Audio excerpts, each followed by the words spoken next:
यदि तुम्हें महाराज की इच्छा का इतना ही ख्याल है, महाराज की इच्छा का इतना ही आदर करते हो तुम, तो तुम और तुम्हारे दूसरे साथी महायोद्धाओं ने आज तक महाराज की उस इच्छा को पूर्ण क्यों नहीं किया जो उनकी सबसे प्रिय इच्छा है?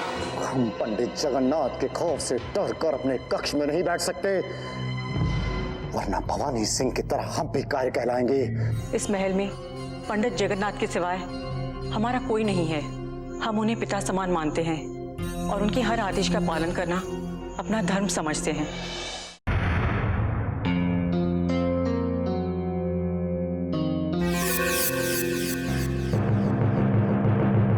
राजकुमारी किशोरी का कक्ष तो वही लगता है, परंतु वहां तो कोई नहीं दिखाई दे रहा।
क्या ताका झाकी चल रही है? मेरे बच्चों को पाठशाला क्या तुम्हारे अब्बा हुजूर लेकर जाएंगे? नहीं नहीं, मैं ही छोड़ ले जाऊंगा अम्मी जान। अम्मी जान? अब एक खूसट, मैं क्या तेरी अम्मी लगती हूँ? तू खुद मेरे बाप जैसा दिखता है। तुझे हो क्या गया है? आजकल बड़ी बहकी बहकी बातें करने लगा है। अब तुझे कैसे समझाऊं कि मैं अहमद नहीं बल्कि तारा सिंह हूं, मूर्ख स्त्री। हे भगवान, पता नहीं इस भयानक आत्मा और उसके विचित्र बच्चों से कब मेरा पीछा छूटेगा। अरे अब मेरा मुंह ही देखता रहेगा क्या? बताएगा भी कि राजकुमारी के कक्ष के सामने क्या ताका झाकी चल रही है?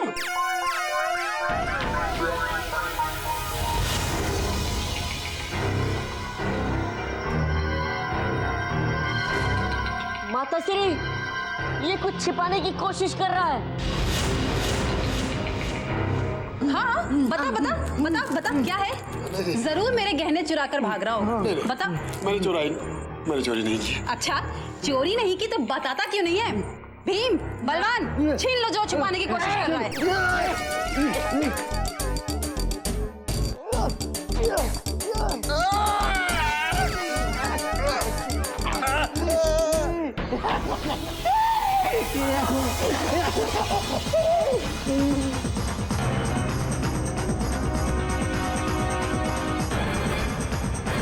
अरे रुको मेरे बाप, अरे रुको, अरे रुको। अरे कहाँ भागे चले जा रहे हो अहमद? तुम्हारे पीछे कोई भूतिया जिन्न लग गया है जो ऐसे बेसुध भागे चले जा रहे हो? हुजूर वो क्या? महायोद्धा क्रूर सिंह के होते हुए आखिर तुम किससे डर के भाग रहे हो और क्यों? हुजूर, लगता है भाभी जान के साथ छेड़छाड़ करके भाग रहा था। वो देखिए।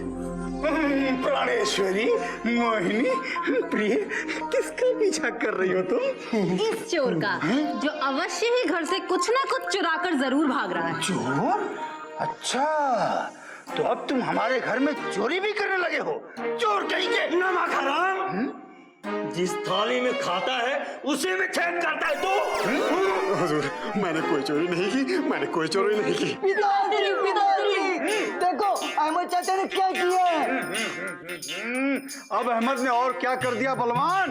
पिताश्री, मैं बलवान नहीं हूँ, भीम हूँ, भीम। हाँ, भीम। अब अहमद ने ऐसा क्या कर दिया? चोरी जैसे घृणित कार्य को करने के बाद और कुछ करना शेष रह गया था अहमद? पिताश्री, अहमद चाचा ने चोरी नहीं किया, बल्कि उससे भी बड़ा जघन्य अपराध किया है। इन्होंने आपकी होने वाली बहू और हमारी होने वाली रानी को प्रेम पत्र लिखा है। देखो तो सही।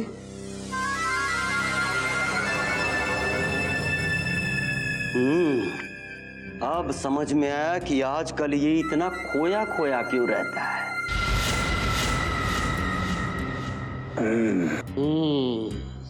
जरा देखो तो सही, इसने राजकुमारी को खत में लिखा क्या है? पढ़ो पढ़ो। प्रिय राजकुमारी किशोरी। क्या?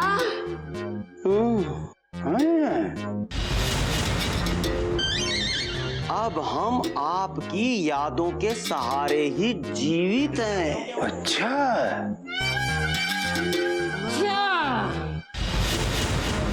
अब हम सपनों में भी आपको नहीं देख सकते, क्योंकि आपकी याद में हमें नींद जो नहीं आती, तो सपने भला कैसे देख सकते हैं?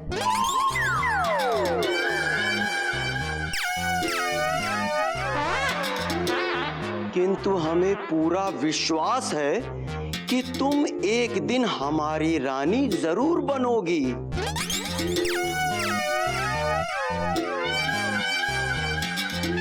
और वो दिन भी अति शीघ्र आएगा। क्या?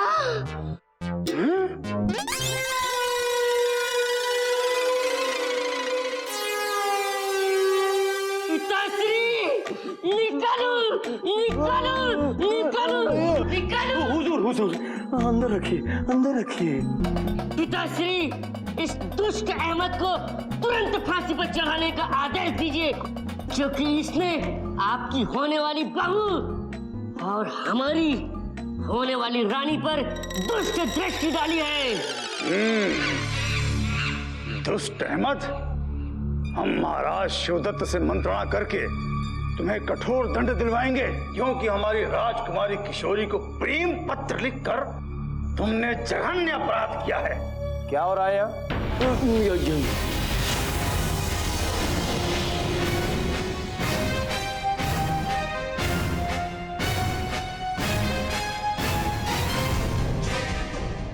कुछ नहीं हुजूर, वो हम वो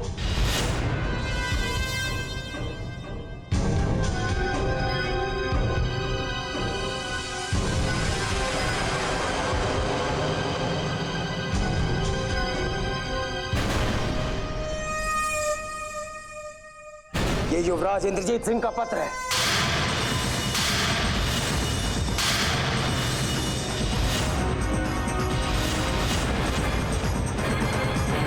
शीघ्र बताओ इसे यहाँ कौन लेकर आया? हानि सिंह जी, इसे मैंने और हमारे प्रिय भैया ने इस दुष्ट अहमद के हाथों से ये पत्र छीना है।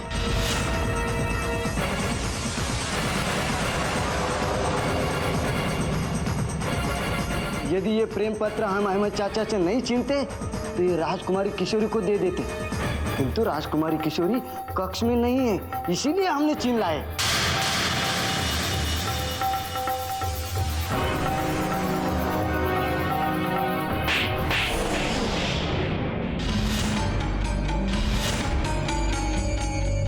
ये शत्रु का यार है।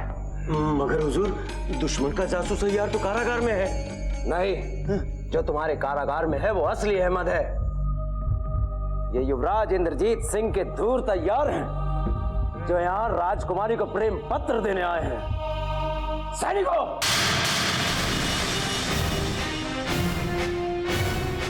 बंद कर दो इस दुष्ट यार को कारागार में।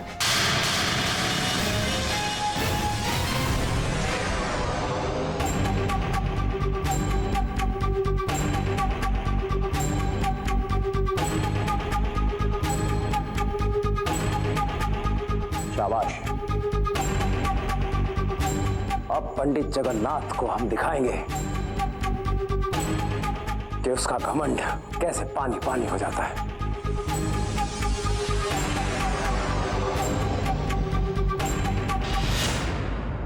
खुदा बख्श, हम पंडित जगन्नाथ से भेंट करना चाहते हैं।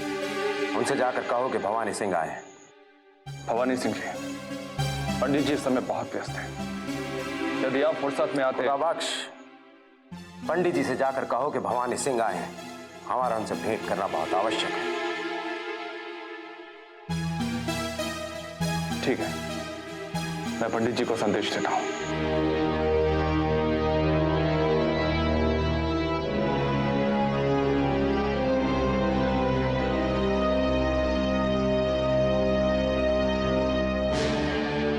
भवानी सिंह जी, आइए, पंडित जी ने इजाजत दे दी है।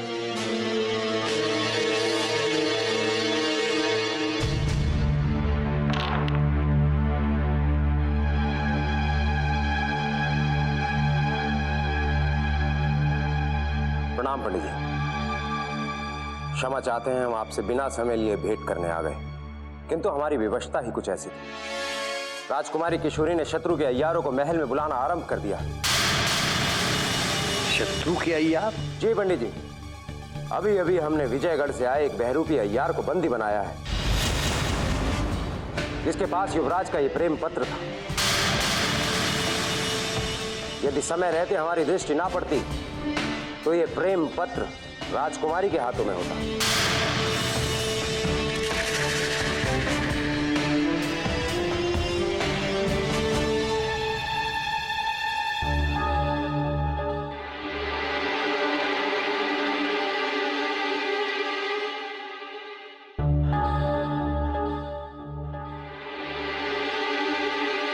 भवानी सिंह,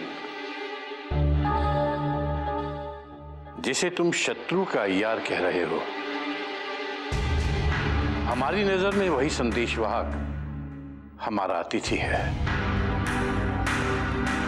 और उसने राजकुमारी के नाम संदेश लाकर कोई अपराध नहीं किया है, अपितु अपने कर्तव्य का पालन किया है। हाँ, तुमने राजकुमार के संदेशवाहक को बंदी बनाकर अपनी कायरता का परिचय दिया है, जिसे क्षमा नहीं किया जा सकता। तो क्या आप महाराज शिवदत्त के विरुद्ध जाकर शत्रु की सहायता करना चाहते हैं पंडित जी? क्या आप भूल गए कि शत्रु के साथ हमारा संबंध कभी नहीं बन सकता? तुम्हारा संबंध नहीं हो सकता, किंतु राजकुमारी किशोरी का संबंध अवश्य हो सकता है। राजकुमारी ने युवराज इंद्रजीत को सच्चे मन से प्रेम किया है, और प्रेम से बड़ी कोई शक्ति नहीं होती भवानी सिंह। यदि संयोग से राजकुमारी और युवराज इंद्रजीत का मिलन हो जाता है तो शत्रु को मित्र बनते देर नहीं लगेगी। बरसों से चली आ रही दुश्मनी हमेशा हमेशा के लिए खत्म हो जाएगी। चाहे इस धरती का अंत हो जाए, किंतु शिवगढ़ और चुनारगढ़ की दुश्मनी का अंत नहीं हो सकता पंडित जी। और रही बात राजकुमारी और युवराज के मिलन की, तो हम अपना शीश कटा सकते हैं, किंतु उनका मिलन नहीं होने देंगे। तो भवानी सिंह, तुम अपना शीश कटाने के लिए फौरन तैयार हो जाओ, क्योंकि दो प्रेमियों को मिलने से ईश्वर भी नहीं रोक सकता। चुनारगढ़ से आया ये प्रेम संदेश राजकुमारी तक अवश्य पहुंचेगा, क्योंकि युवराज ने इसे सच्चे मन से भेजा है।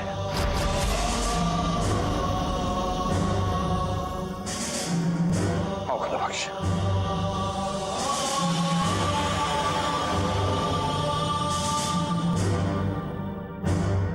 हमने पहले भी कहा था, आज फिर दोहराते हैं। शिवगढ़ के इस महल से राजकुमारी की डोली नहीं, अपितु अर्थ ही जाएगी। युवराज इंद्रजीत का संदेश? हमने सोचा भी ना था कि आपके हाथों हमें इतनी बड़ी खुशी मिलने वाली है। बेटा, अगर हमारा बस चले तो हम अपने हिस्से की भी सारी खुशियां तुम्हारे नाम करते हैं, क्योंकि तुम्हें नहीं मालूम, तुम्हारी खुशी में ही सारे शिवगढ़ की खुशी छुपी हुई है। किंतु पंडित जी, आपको ये पत्र मिला कहाँ से? भवानी सिंह से। भवानी सिंह से?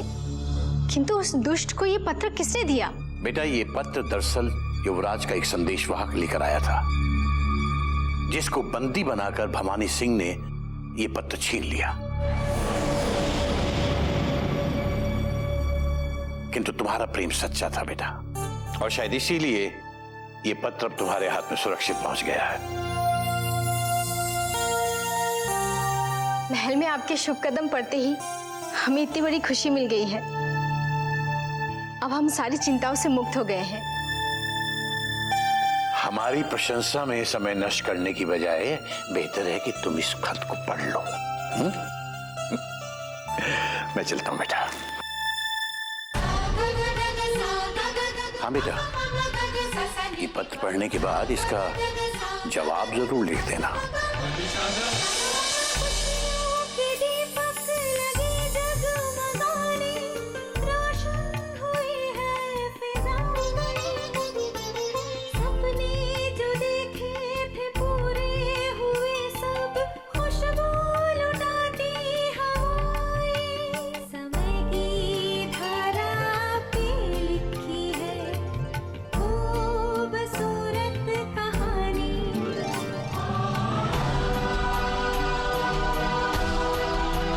किसी का भय नहीं, चाहे महल के सारे षड्यंत्रकारी एक हो जाए, तब भी उनका और हमारा कुछ नहीं बिगाड़ सकते।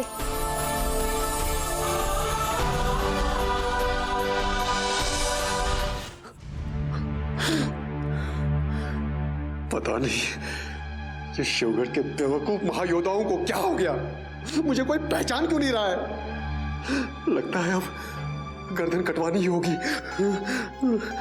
पता नहीं हमारे हुजूर भी कहां मर गए, अगर वो होते तो जरूर मुझे पहचान जाते। पता नहीं कहां चले गए। अहमद, अहमद, अहमद, अहमद! आ गए हुजूर। मैं आपका अहमद ही हूँ, लेकिन ये लोग मुझे चुनारगढ़ का जासूस समझकर फांसी पे लटकाना चाहते हैं। फांसी पर चढ़ना चाहते हैं? तुम घबराओ मत अहमद, महायोद्धा क्रूर सिंह के होते हुए फांसी तो दूर, कोई तुम्हें छू भी नहीं सकता। हम तुम्हें मुक्त कराने ही तो आए हैं। खड़े खड़े हमारा मुंह क्या देख रहे हो? हमारा आदेश है, तत्काल कारागार के द्वार खोल दिए जाएं।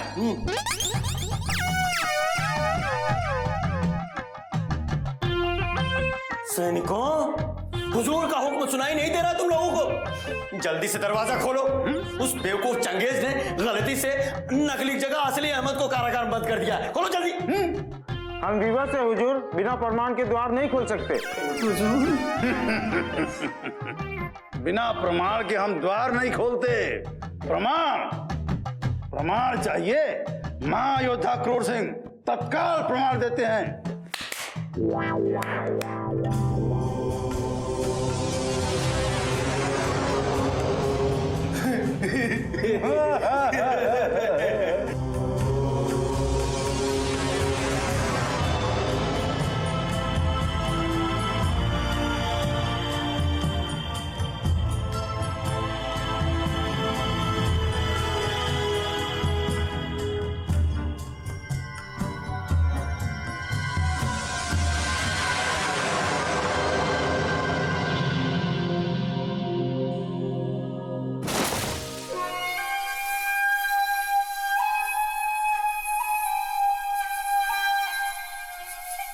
बहु रुपया यार, अब तुम अंदर ही सड़ते रहो। अब चाहे मुझे सूली पे चढ़ना पड़े, इस नाजिम के बच्चे को मैं नहीं छोड़ूंगा। इसी ने उस चंगेज को भड़काया था हुजूर, इसी के कारण मुझे उस शैतान से तमाचे खाने पड़े, इसी के कारण मुझे भूखे प्यासे इस कैद खाने में जिल्लत सहनी पड़ी। इसे मैं नहीं छोड़ूंगा, इसे मैं नहीं छोड़ूंगा, इसे मैं नहीं छोड़ूंगा। मेरी कोई गलती नहीं है अहमद। अब बेचारे नाजिम को माफ भी कर दो। औरों की तरह तुम्हें पहचानने में ये बेचारा भी धोखा खा गया। हुजूर, आप कह रहे हैं तो माफ कर देता हूँ, लेकिन अगर इसने दोबारा ऐसी गलती की तो मैं इसे कच्चा चबा चालूंगा। अच्छा, जैसे सलाखों को चबा रहे थे ना। देखो पुराने किस्से भूल जाओ, अब नई कहानियां करते हैं। आओ गले लग जाओ, आओ मेरे भाई। सच आ जाओ। सच कह रहे हो? साथ जिएंगे और साथ मरेंगे, ये नाजिम का आखिरी वादा है। सच कह रहे हो? नहीं, झूठ। देखो, समय नष्ट मत करो। क्योंकि अभी हमें उस पंडित जगन्नाथ से निपटना है जो बिन बुलाए मेहमान की तरह कभी भी आकर टपक जाता है, समझे?